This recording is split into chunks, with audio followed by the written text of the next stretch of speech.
Buenas tardes, Sevilla. Venimos a proclamar el mensaje de la palabra de Dios en esta tarde. Queremos empezar con un texto de la palabra de Dios en la segunda epístola de Pedro, capítulo 3. Dice: Mas, oh amados, no ignoréis esto, que para con el Señor un día es como 1000 años, y 1000 años como un día. El Señor no retarda su promesa, según algunos la tienen por tardanza, sino que es paciente para con nosotros, no queriendo que ninguno perezca, sino que todos procedan al arrepentimiento.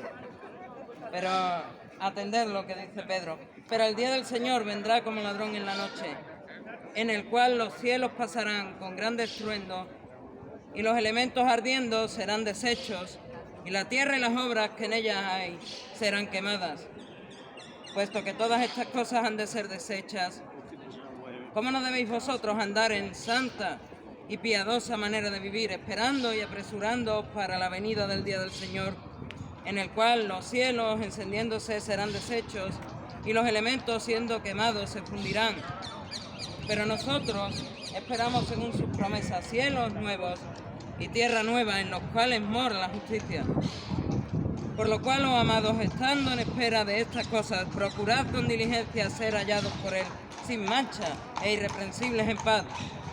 Y tened entendido que la paciencia de nuestro Señor es para salvación, como también nuestro amado hermano Pablo, según la sabiduría que le ha sido dada, os ha escrito casi en todas sus epístolas, hablando en ellas de estas cosas, entre las cuales hay algunas difíciles de entender, las cuales los indoctos e inconstantes tuercen, como también las otras escrituras, para su propia perdición.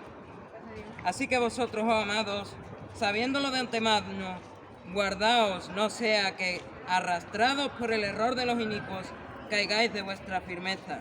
Antes bien, creced en la gracia y en el conocimiento de nuestro Señor y Salvador Jesucristo. A Él sea la gloria, ahora y hasta el día de la eternidad. Amén. Tenemos este texto en la palabra de Dios en la segunda epístola del apóstol Pedro, y lo que Pedro aquí está mostrando, está enseñando es: debéis volveros al Señor. Sevilla, te tienes que volver al Señor. Tienes que aprender de tus errores y volverte al Señor. Tienes que aprender de todos tus errores, y no son pocos, Sevilla, no son pocos. Tenemos aquí al lado una enorme catedral, la catedral gótica más grande de toda Europa. ¿Cuántos errores se han promulgado desde ahí? ¿Cuántos errores? Un amor totalmente impío hacia palos de madera, tallados, pintados y vestidos con las telas más preciosas, las perlas más preciosas, el oro y la plata, que nadie en este mundo podría comprar de su propio bolsillo, si no es porque ellos toman el dinero de sus fieles y con ese dinero hacen las obras de talla. Con el dinero de los fieles hicieron el Vaticano. Con el dinero de los fieles han hecho barbaridades como nadie se lo puede imaginar. De aquella catedral tan grande han salido personas que han tomado la palabra de Dios como verdadera, personas que han tomado cada promesa de Dios como cierta, cada promesa de Dios, como dice Pedro, como no hay tardanza para que se cumpla. Y que cuando han salido, como un canónigo de nombre Constantino de la Fuente, y han venido al pueblo y han querido enseñar en la lengua vernácula, en el español de su tiempo, la palabra de Dios, lo que han recibido desde ahí adentro es: tú vas a morir, tú tienes que morir, eres un hereje, eres un judío, un falso converso,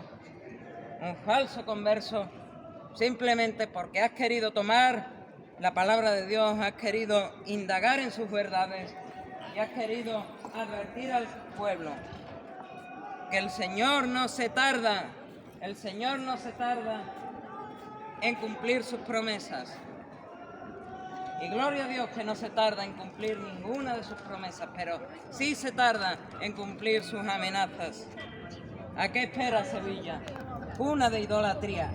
¿A qué estás esperando? Todo esto de lo que venimos a hablar viene precedido de una mala noticia. Hay una mala noticia que la ciudad de Sevilla debe y tiene que comprender. La palabra de Dios dice, si te miras en la ley escrita, en los 613 mandamientos de la ley de Moisés, si te miras en los 10 mandamientos y encuentras un solo fallo, eres culpable de los otros 622. Si te encuentras culpable de la ley, si miras tu reflejo en la ley y pone culpable, debajo hay un subtítulo que pone reo del infierno. Eso es lo que dice la palabra de Dios. Te miras en la ley y dice, fulano mentiroso, Pablo idólatra, Noelia necia, pone Laura desobediente a los padres, pone Conchita y pone la que odia a su hermana, la que odia a su hermano, pone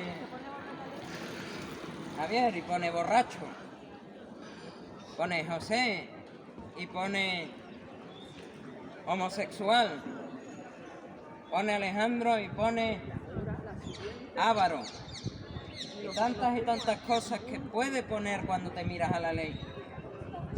Lo que importa en este momento es, ¿te has mirado en la ley? ¿Has visto tu maldad? Nosotros los que estamos aquí, por lo menos la inmensa mayoría, hemos visto nuestra maldad en la ley. Hemos encontrado que al mirarnos en la ley de Dios pone culpable, reo del infierno. ¿Y qué es lo que hemos encontrado en la palabra de Dios? Hemos encontrado que la amenaza de Dios para los que encuentran ese culpable es, vas a ser reo del infierno. ¿Pero cuándo? ¿Cuándo serás reo del infierno? No cuando veas culpable, sino cuando acabe tu vida en esta tierra. Si tu vida en esta tierra acaba, no te miras a la ley y encuentras culpable, vas a ser reo del infierno. Esa es la mala noticia. Dice el autor de la epístola a los Hebreos, capítulo 9, versículo 27, porque de tal manera está establecido para los hombres que mueran una sola vez y después de esto el juicio. Viene un juicio para cada persona que ha pisado en esta tierra, y el 100% de las personas, después de el mismo momento en el que pisan esta tierra, si se van a ese juicio, lo que encuentran es un veredicto de culpable, una sentencia de reo eterno en el infierno. Yo lo siento mucho, pero es lo que dice la palabra de Dios, es la verdad de las Escrituras. Pero lo hemos leído en Pedro. La voluntad de Dios no es castigar a las personas a un infierno eterno, castigar a las personas a un lago que arde con fuego y azufre, castigar a las personas a un horno de fuego, a un llanto y crujir de dientes. Esa no es la voluntad de Dios. La voluntad de Dios es que todo el mundo venga a arrepentirse, venga y vuelva a Dios, se arrepienta y pueda obtener la vida eterna. Esa es la voluntad de Dios. Estamos pasando el invierno, se viene el verano y hay muchas personas que se van a las playas, se van a las piscinas y allí siempre hay una figura, la figura del socorrista, la figura del salvavidas. Estas personas, su cometido es vigilar que la gente no se ahogue en el mar, no se ahogue en las piscinas, y si se ahogan, que salgan corriendo y los saquen del mar, los saquen de la piscina, los salven de una muerte segura. ¿Quién es tu salvavidas hoy? ¿Quién es tu socorrista hoy? ¿Quién te va a tirar? ¿Quién te va a tirar el salvavidas y te va a salvar? Muchas personas confían que su salvavidas, ese aro de color naranja con cuerdas de color blanco, ese aro de color naranja son sus buenas obras. Sigue confiando en que tus salvavidas son las buenas obras y vas a acabar hundiéndote. Si confías que tus salvavidas son tus buenas obras, vas a acabar en el mar hundido y sin que el socorrista te vea desde la caseta, desde la torreta del socorrista. No te van a ver. Con tus buenas obras delante, el socorrista no puede ver que te estás hundiendo en el mar, que te estás hundiendo en la piscina. Por eso lo que venimos a decirte en esta mañana, en esta tarde, desecha tus buenas obras. Desecha tus buenas obras, tu justicia moral. Vuélvete a Jesús. Él es tu socorrista, Él es tu salvavidas. Él es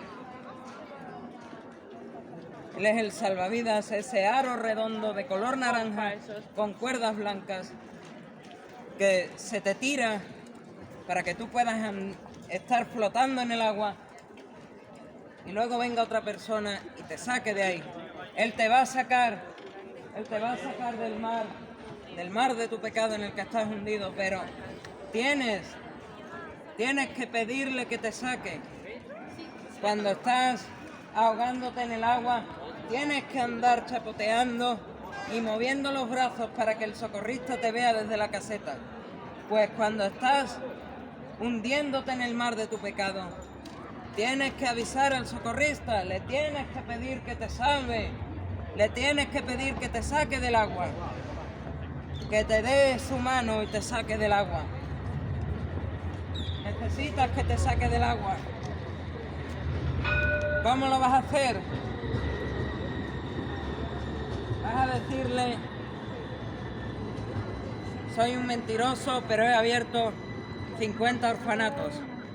Soy un ladrón, pero le doy 30 kilos de comida a los pobres en un año. Soy un idólatra, pero todo mi dinero va destinado a ONGs. ¿Es lo que quieres? ¿Quieres venirle al socorrista con tus buenas obras a ver si te ve y te saca del mar de tu pecado? ¿Es lo que quieres?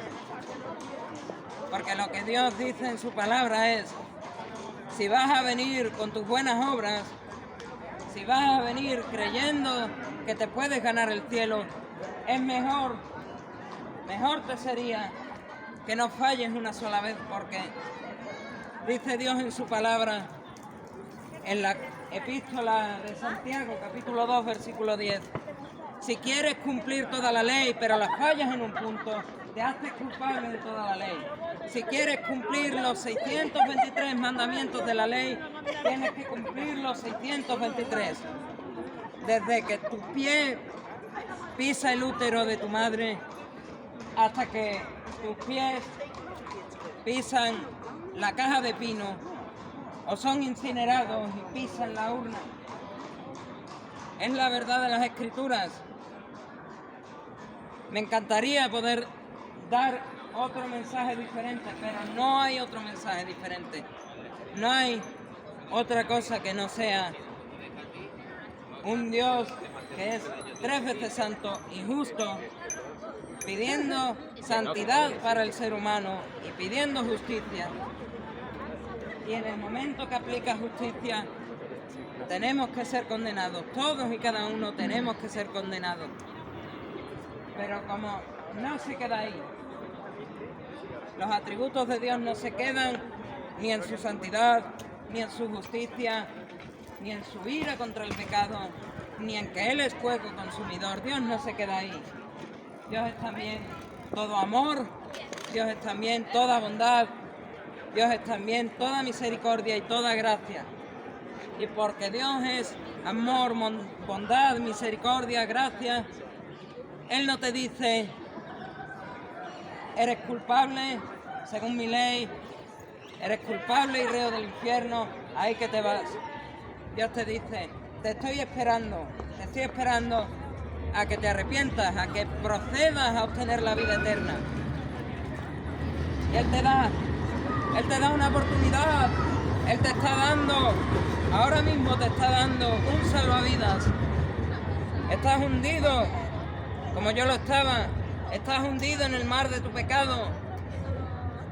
Quizá no lo sabes, pero Dios te está entregando un salvavidas.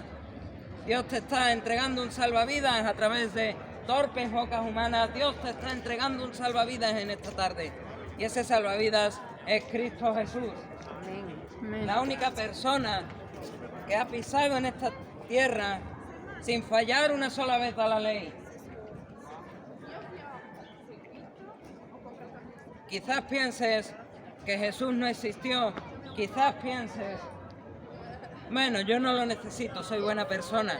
La palabra de Dios dice, si te crees buena persona y quieres entregarle tu superioridad, bondad, tu superioridad moral a Dios, tu bondad a Dios, Dios te va a decir, al lago que arde con fuego y azufre. Pero Él te entrega una posibilidad en esta tarde. Él te entrega una única opción. Solo hay una única opción para tu vida en esta tarde. Vuélvete a Jesús, vuélvete a la cruz. Arrepiéntete de tus malas acciones. Tienes que hacerlo, no hay de otra. Puedes enfrentar la ira de Dios tú, o puedes permitir que el Dios encarnado enfrente la ira de Dios por ti. Tienes que entender esto. Verdaderamente tienes que entender esto. No puedes pasar de largo sin entender que Dios bajó a la tierra, vivió la vida perfecta por ti, sudó sangre por ti, sudó sangre por ti. ¿A cuánto estrés dicen los médicos que tiene que someterse a alguien para que sude sangre? ¿Cuánto estrés se tiene que someter una persona para que sude sangre? Y el Dios encarnado no sudó sangre en la cruz, sudó sangre antes de ir a la cruz por ti. Antes de que lo arrestasen, Él estaba sudando sangre. Sabía perfectamente qué es lo que iba a pasar cuando llegase a la cruz. Y eso le hizo sufrir tanto que sudó sangre. El Dios que se encarnó sudó sangre antes de ir a la cruz por ti. El Dios que se encarnó no quería tomar la copa. Él pidió al Padre 3 veces, Padre, pasa de mí esta copa, pero que no se haga lo que yo quiero, sino lo que tú. Padre, pasa de mí esta copa, pero que no se haga mi voluntad, sino la tuya. Y orando una tercera vez, volvió y oró las mismas palabras.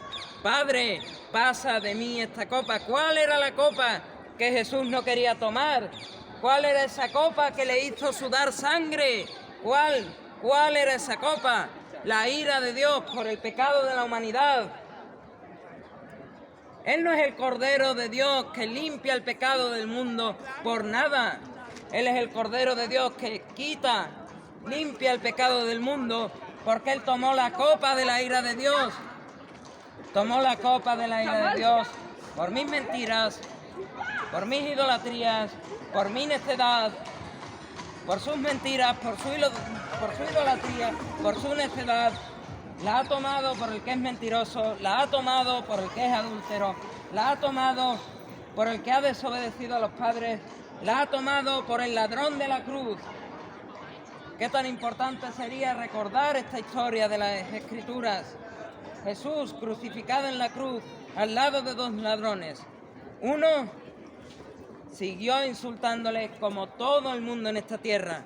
El otro se arrepintió en esa cruz y le dijo, acuérdate, Señor, cuando vengas en tu reino.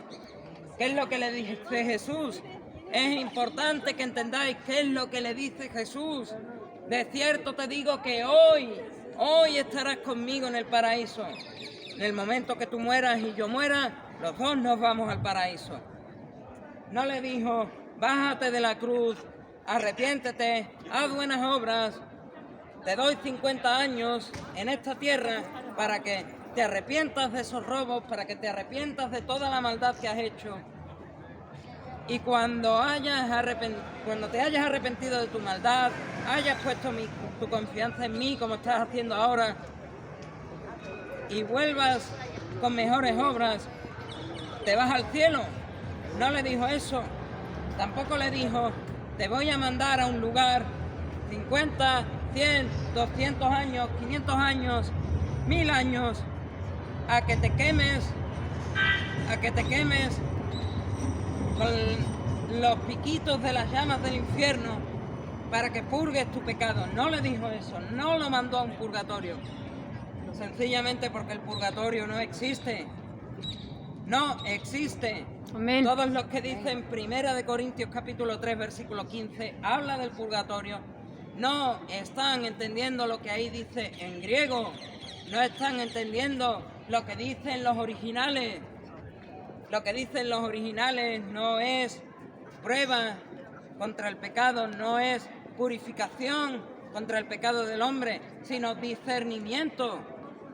Hay que discernir la obra de esa persona, específicamente la obra de los que están enseñando. Hay que discernir si están enseñando la palabra de Dios o están enseñando sus propios pensamientos de hombres. Y qué bien le vendría en esa enorme catedral gótica aplicarse la palabra de Dios.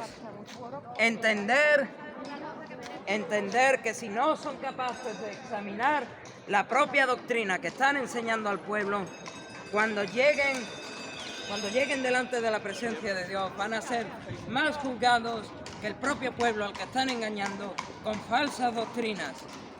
Van a ser más juzgados porque han tenido la palabra de Dios y han hecho lo que les ha dado la gana. No se meten porque en el Segundo Concilio Vaticano, en el Concilio Vaticano II, lo que han hecho es decir, no te metas con ellos porque Lutero era también un monje, era un hermano separado. Nosotros no tenemos tal autoridad como para que nos diga, no te metas con aquel, no te metas con este otro, no le digas a aquel la verdad. Pero la Iglesia romana, con el paso del tiempo, lo único que ha hecho es dar la razón a los reformadores, darle la razón y decir, tenéis razón. Cuando decís cuál es la verdad de las Escrituras, cuando decís cómo el hombre se debe de salvar, cuando decís cuál es la última autoridad, tenéis razón. Es la conclusión a la que ha llegado Roma. No son mis palabras, por mucho que a la gente no le guste, no son mis palabras. Es la palabra de Dios. La palabra de Dios dice, vuélvete a Dios. La palabra de Dios dice en Marcos, el reino de Dios se ha acercado. Por tanto, arrepentíos y creed en el Evangelio. El mismo apóstol Pedro, al que llaman el primer papa, en los Hechos de los Apóstoles, capítulo 3, versículo 19, dice, arrepentíos y convertíos para que sean borrados vuestros pecados. ¿Qué más necesitas escuchar? En esta tarde necesitas arrepentirte de tu pecado, volverte a aquel que estaba colgado en una cruz, por tu pecado, por mi pecado, que murió en esa cruz, que sufrió los mayores tormentos por ti y por mí, que fue muerto, sepultado en una tumba, en la tumba de un hombre rico, y que al tercer día resucitó. Él ha cumplido miles y miles de profecías, miles de años antes. Dijo Isaías, 500 años antes de que Jesús caminase por esta tierra, con los ladrones fue su muerte, mas con los ricos fue su sepultura.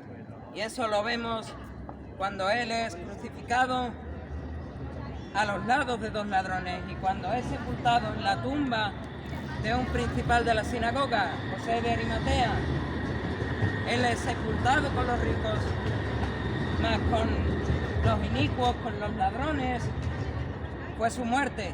Él cumple cada una de las profecías que hablaron de su venida, que hablaron de su pasión, que hablaron de su vida. Él todo lo ha cumplido. Él todo lo ha cumplido. Volvemos a esta segunda epístola de Pedro. Volvemos a esta segunda epístola de Pedro, capítulo 3, a repetir por última vez las palabras de Dios. Mas, oh amados, queridos amigos, no ignoréis esto, que para el Señor un día es como 1000 años y 1000 años como un día. No sabéis el día que os vais a enfrentar a la presencia de Dios. El Señor no retarda su promesa. Si ha dicho que ha de volver, volverá. Si ha dicho que ha de venir a juzgar, juzgará.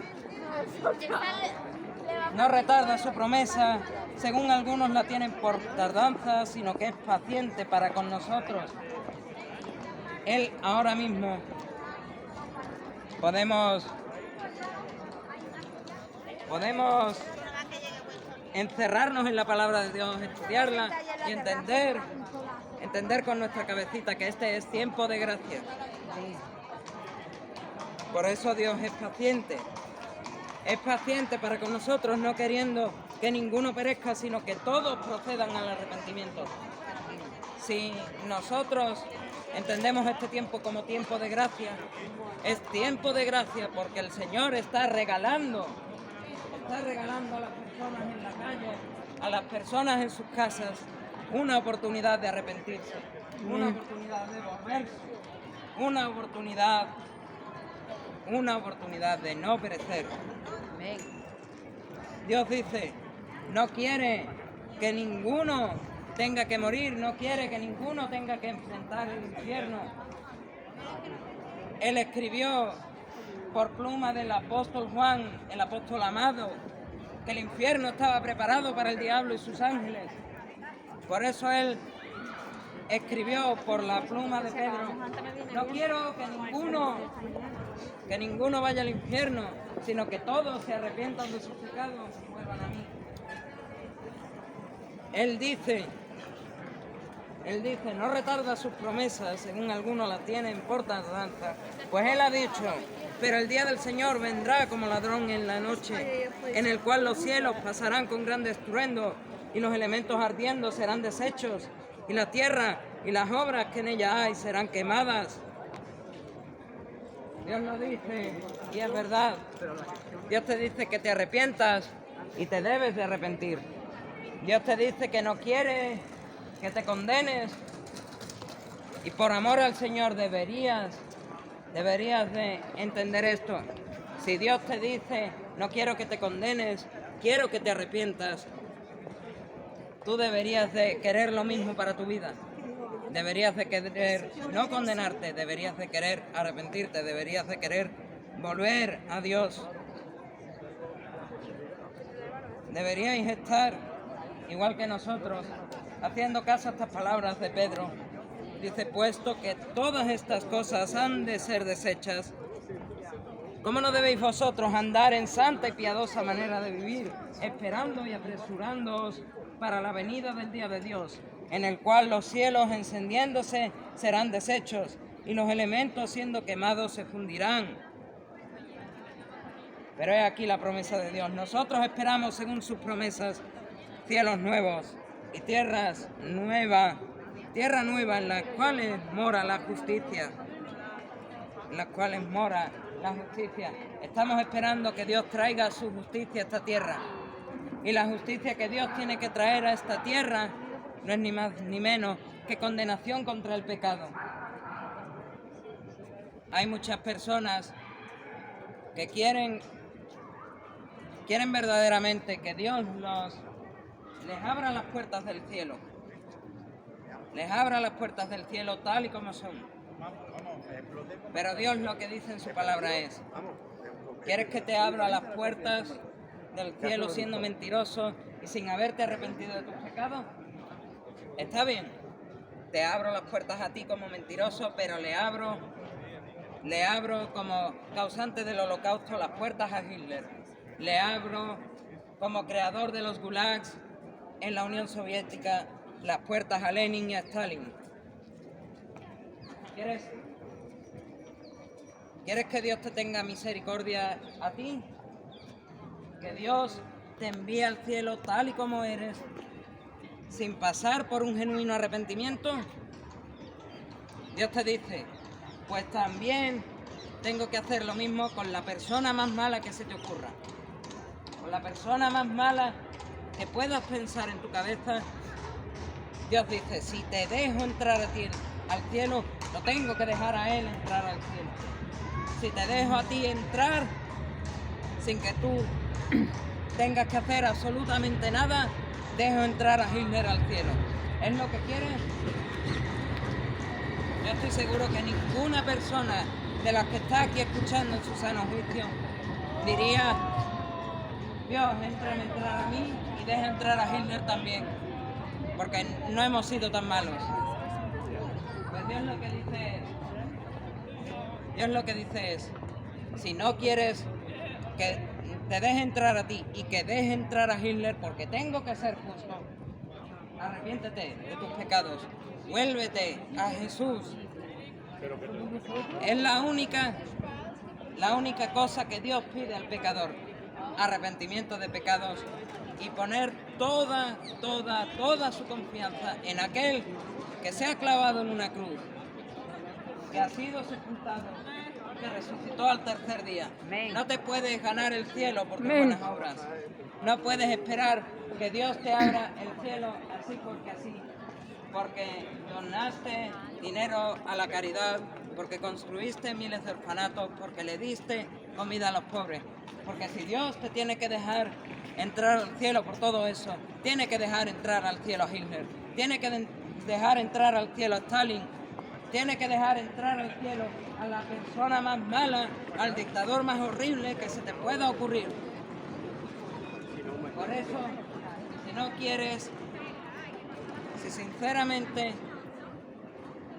lo piensas y dices, no quiero que Dios deje entrar a Hitler por dejarme entrar a mí, lo que Dios te dice es, está bien, ¿quieres entrar al cielo? ¿Quieres ser libre de tu pecado? Arrepiéntete genuinamente de tu pecado. No tengas un mero remordimiento de sé que mi pecado está mal, me duelen las consecuencias de mi pecado. Lo que Dios te pide es, no le tengas miedo a que tu madre te descubra en una mentira, sino tenle miedo a haberle mentido a Dios. No le tengas miedo a que un artista en internet descubra que te bajaste sin pagar una canción suya. Tenle miedo al robo que has cometido contra Dios. No le tengas miedo a haber desobedecido a tu madre cuando te dijo que pusiese en la mesa y tú no la pones y le dices, ¡oh, mamá, qué pesada eres! Tenle miedo a Dios por haber cometido desobediencia a los padres. Tenle un verdadero temor reverente. Tenle ese temor del que habla el autor de Hebreos, cuando en Hebreos capítulo 10, versículo 31, dice, cuán temible, cuán terrible es caer en las manos del Dios vivo. ¿Tienes miedo de caer? ¿Tienes un santo y reverente temor de caer en las manos del Dios vivo? Así como estás entregándole todo tu pecado, porque si lo tienes, quieres ponerle remedio, lo único que Dios te pide es arrepiéntete de ese pecado, vuélvete a la cruz, acepta al Señor. Él es el único que vivió la vida que tú no puedes vivir. Él es el único que murió y fue el sacrificio que tú no puedes ser. Porque en esa cruz Él toma los pecados de Pablo, los pecados de Noelia, los pecados de Laura. Amén. ¿Para qué? Pablo, Noelia y Laura no tengan que estar clavados en esa cruz, no tengan que llevar la corona de espinas, ni cargar la pesada cruz de madera de camino al Gólgota, ni llevar los clavos romanos de este tamaño en las manos y los pies, ni recibir la lanzada, ni los escupitajos, ni los insultos. Tú no quieres, de verdad que no quieres sufrir la ira de Dios contra tu pecado. Necesitas volver a Dios, necesitas arrepentirte de tu pecado, necesitas creer en Jesucristo. Amén. El único que pudo vivir la vida perfecta, pudo ser ese sacrificio perfecto que tu pecado necesita, que el mío necesitaba, que el de ellas necesitaba. Vuélvete a la cruz, vuélvete a la cruz. Dios murió en esa cruz, fue sepultado en esa tumba, resucitó al tercer día. Todo lo que hemos hablado aquí no tiene ningún sentido si esa tumba no está vacía. Dice Pablo a los Corintios, si Jesús no ha resucitado, vana es nuestra predicación y vana es también nuestra fe, y aún estamos en nuestros pecados. Arrepiéntete de ese pecado o de esos pecados que sabes que tienes, vuélvete a la cruz, confía tu vida en aquel que se colgó de esa cruz, confía tu vida en aquel que ocupó esa tumba, confía tu vida en aquel, ese único ser humano que ha pisado esta tierra y que ha dejado la tumba vacía. Y podrás tener la vida eterna en el cielo, que absolutamente ninguno de nosotros merecemos, para darle a él la gloria y la honra que él merece. A él sea la gloria. Amén.